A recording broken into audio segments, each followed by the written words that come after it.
Hello everyone and welcome to another episode of Let's Design a Planet Coaster. This is episode 12 and we're starting right away into the time lapse. No cinematics from the previous episode, just cutting right to the chase. And one thing I decided to start with is expanding the little lake or the little river that was kind of surrounding this massive castle. And in the same kind of following the same lines as the last couple of episodes where I said that I just wanted to start, tidying up loose ends. This is, sort of aiming in that direction as we sort of finish the little area that we have in between all those rides and the viaduct, no longer the aqueduct. So what I decided here is to sort of extend the river and convert it into a lake, add some of the coastlines with mixed rocks and sand. And in a moment, I'm also going to start adding some bushes. And I don't know if I've ever said this, but I usually try to do things. I did mention this on my City Skyline series, but I usually try to add some of these elements in clusters instead of just spamming the whole area with one element or many of a group of elements. By doing this, we do have this areas of just plain grass that looks nice. Like you want this contrast between tons of elements and little clusters of details, and that's usually how I achieve the look that I want in many respects. One thing I did here too is I extended the edge with a custom-made building, which is basically that little roof molding thing that has a concrete, whatever the name of that thing is. It's like a roof decoration piece. So with the molding and the roof decoration together with one tiny light inside, I extended, this element here and kind of wrapped around in the whole area. And right now, you can see that I'm using some of these decorations as sort of stepping stones towards the water, because right here I decided that I wanted some sort of fountain or some water feature that gives that sensation of water to this obviously fake lake. And I decided to start with this basically this water fountain here, just turn it upside down and use that reference to set up the radius of the construction. I tried to play with it for a little bit, but the texture was way too white for my own liking. I tried to use barrels to use a different type of texture. And what I ended up doing is just simply putting a little statue on the last step over there, and basically remove some of those wooden planks just so that they look a little bit more rough. And that's the statue that I was talking about. I also put a water jet effect inside of it that shoots water right into the fake lake, and that pretty much brought the design together. And I decided to replicate the same thing and try to go for a slightly symmetric but not fully symmetric design on the other side. And I don't know what I was doing here. I think I just went to go get a snack or something, but it will resume in a second. Trust me. There you go. Sorry about that. I decided to use the same fountain. In this case, I didn't have to flip it around because I already knew what the design is that I wanted, and I really didn't need the actual fountain.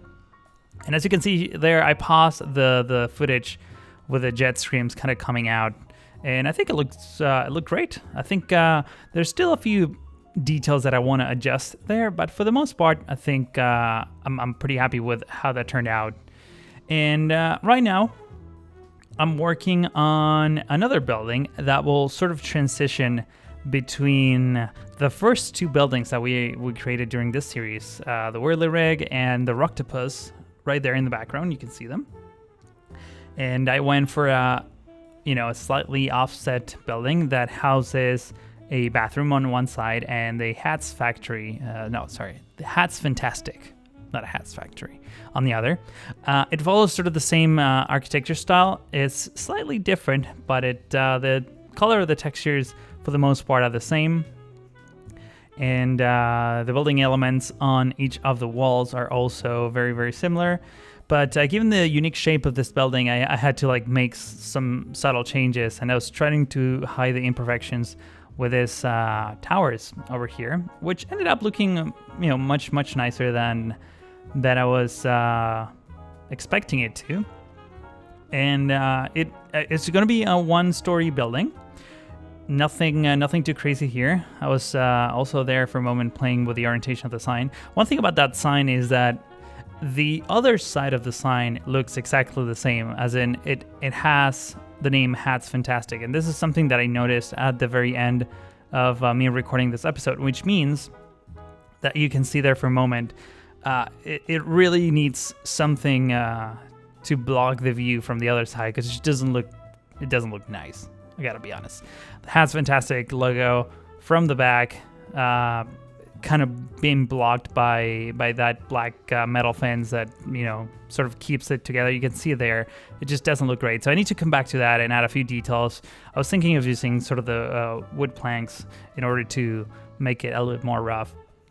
But overall, I'm pretty happy with this structure. It's definitely really, really simple. Only a few props on the rooftop. For the first time, I used this barrel thing that kind of rolls around. I always wanted to use that, and I think this is so far this is the best spot for it. Now, when it comes to the front of the building, I just went ahead for a gallery style. I don't know if that's actually the right name for it, but you'll see in a moment. I'm using this ladders as a bit of a grid, similar to one of the Cosmic Cows buildings we did a while back, where we just put vines all around the just covering that whole area. But in this case, I did not go for vegetation. I kept it all, wood base and not add a lot of green assets. And I think it looks good. I still want to come back to it. And I mean, I didn't have a whole lot of time to record this episode, so I couldn't, for example, put down lights for nighttime. So I kept it simple. Now, over on this corner of the map, I'm constructing what will be the Amphitheater, which is obviously the title of this episode. And it's something that I mentioned before on the previous episode that I was going to do, because I had this idea. And since we're pretty much maxing out on all the rides, I don't want to keep putting rides. This is a comment that I keep getting. Some of you want me to do another roller coaster or do more rides. I might do another roller coaster on the side. I'm not entirely sure if I want to keep adding more rides, because they're not, I don't know. I might add one or two more, but that will be it, because honestly, this game to me, like I said in the previous episode, to me it's way more fun to just build things instead of just plopping rides. Especially rides that don't have a lot of customizable options. You cannot customize the colors, you cannot customize the shapes. It's just one super crazy, colorful thing that honestly doesn't really match most of the materials that we're using. Those being the pirate theme construction materials. But I mean, going back, I don't know. Looking back at the series, I think in terms of rides, we're pretty good. Like I said, we might add a few more, but I definitely want to keep it simple from now on. And going back to this construction right here, to this amphitheater, what I'm doing there is I'm creating a bit of a stage. That little scene with the animatronics that are just playing music is something that I also been wanting to use for a while. So I sort of decided to create a stage around that asset. And as you can see here, I'm just trying to add details so that it looks a little bit more custom made and not just ploppable. I tried the Roman pillars. I tried adding some signs like that Planet Coaster sign, which doesn't look so bad, but I'm gonna get rid of it in a moment. And the final output of this was actually something I really like. I have no regrets, and nor I have any crazy ideas to coming back and redoing it, I decided to sort of make everything come together with the wooden arch that you see over there. In a moment, most likely, I'm going to get rid of the Planet Coaster sign because now it's definitely out of place, as you can see. And there we go. That's sort of what it's ending up looking like, which I was quite happy with it, to be honest. And this is sort of the area where I'm starting to work on this tiered terrace that will house the the different levels for the amphitheater. So one thing that's sort of important to notice is that it's not 100% symmetrical, and that is sort of at first, I gotta be honest, it started as an accident, but then I was at a point where I could fix it, and I specifically decided not to, simply because the area that we have to work there, it's not symmetric. And you'll see by the time we start, adding all the different levels and the stairs, the steps to go up and down, it becomes really challenging keeping it symmetric because we don't have the same amount of room on each side. So, plus the terraforming is kind of tricky on such a short area. I couldn't get the terrain to sort of conform or contour to the walls, which meant that in some cases you can see there that the earth kind of like clips through the wall, and it does. I mean, sure, it looks like more abandoned and more like rustic, but I want this to be a little bit more accurate, if you will. And when it comes to this amphitheater, I wanted to go for something that was like a bit organic, not 100% man-made. Because if I just put down building and walls and floors, I could have made it perfect, obviously. But the design that I was using as a reference, honestly, it was just a Google image, but it had grass kind of growing on each of the levels. So I really, really enjoyed how that looked, and decided that was the design that I wanted to go with. And I don't know, I feel like it integrates a lot more with the landscape around it, especially because we need to add a lot of vegetation, which unfortunately I didn't have time to do in this episode. But it really makes it a little bit wild, and I don't know. In my mind, it just looked much better that way. Terraforming was definitely tricky, getting it to look not super wild either. So you can see there, like the terrain is kind of coming through the steps of the stairs going up. But I ended up not, going crazy with terraforming and try to like leave it a little bit, rough. And I'm quite happy with that aesthetic. I don't think I will change it anymore after this episode. And one thing that I'm trying to do here is I figured that it wouldn't be a bad idea to like extend that top level and use that that height reference as to include another building that connects to the path. So for a moment I was trying to like get a bathroom to go in there. I didn't know that you cannot clip terrain with one of those facility elements. You need to like everything has to be 100% flat. And the problem is that you cannot terraform. You see the gap around the bathroom? You really can't put dirt around that. It's just impossible. It seems to be a limitation of the game. I don't know why. It would have been nice if you could just do that. Have the terrain go right up to the edge of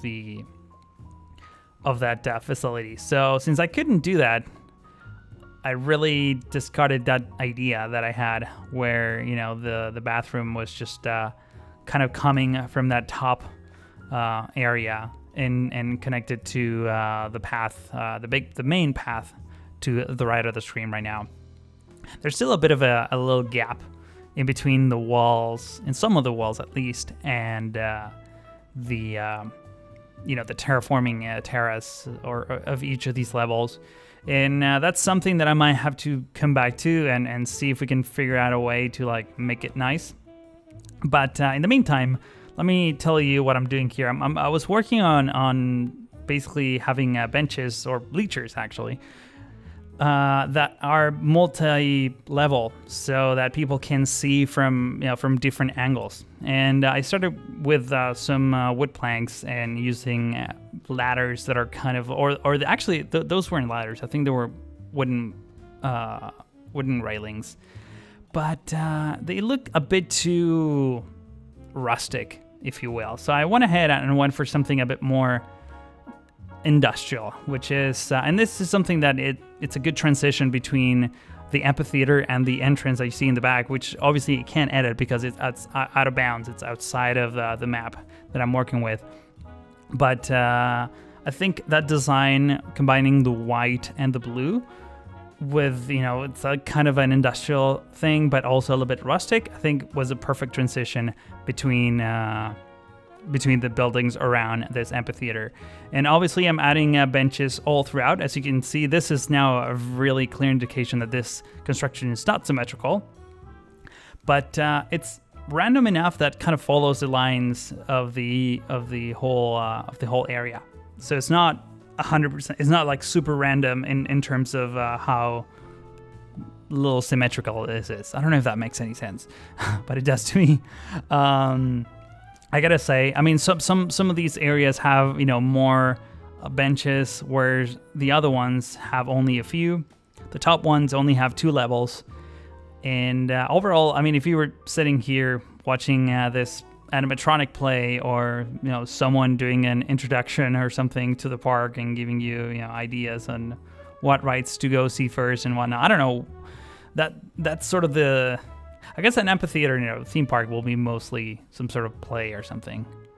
The closest thing to play that we have here is the asset that I put down on stage. But I don't know. I think overall it's something that fits a theme park. This construction that I'm doing, it really adds a little bit of detail, quite a bit of detail actually, to the whole map, especially when you look at it from above. Stay tuned for the end of the episode where we have a lot of cinematics. Actually, we're about to switch to cinematics right now. There you go. When you look at it from above, it really has a nice, interesting feel to it. And obviously, I didn't have a whole lot of time to decorate the area around the amphitheater, but it's something that I definitely want to come back in the next episode. This and the windmill in the back, by the way, we still need to add details pretty much throughout. In terms of the hats, fantastic. I also want to go back there and do some work. So I'm guessing the next couple episodes will probably the next episode alone. I think we can finish that in an episode. We'll be doing a little bit of maintenance to this constructions, plus the windmill that we did in the previous episode. As far as expanding the rest of the park, I have a few ideas on what to do. One of the major areas that we need to improve is the back area that is sitting by the genie. So we have a whole corner of the map that we haven't even tackled. And obviously that ride that we put on top of the Hobbit style houses, still needs to be connected and integrated with the rest of the park. So yeah, there's still quite a bit of work to do on this map. But unfortunately, that's all the time that I have for this episode. So if you enjoyed this video, please give it a like. That's very much appreciated. And also, if you're new to the channel, please consider subscribing if you haven't already. That's all I have to say for now. I want to thank you all for watching. I really hope to see you in the next one.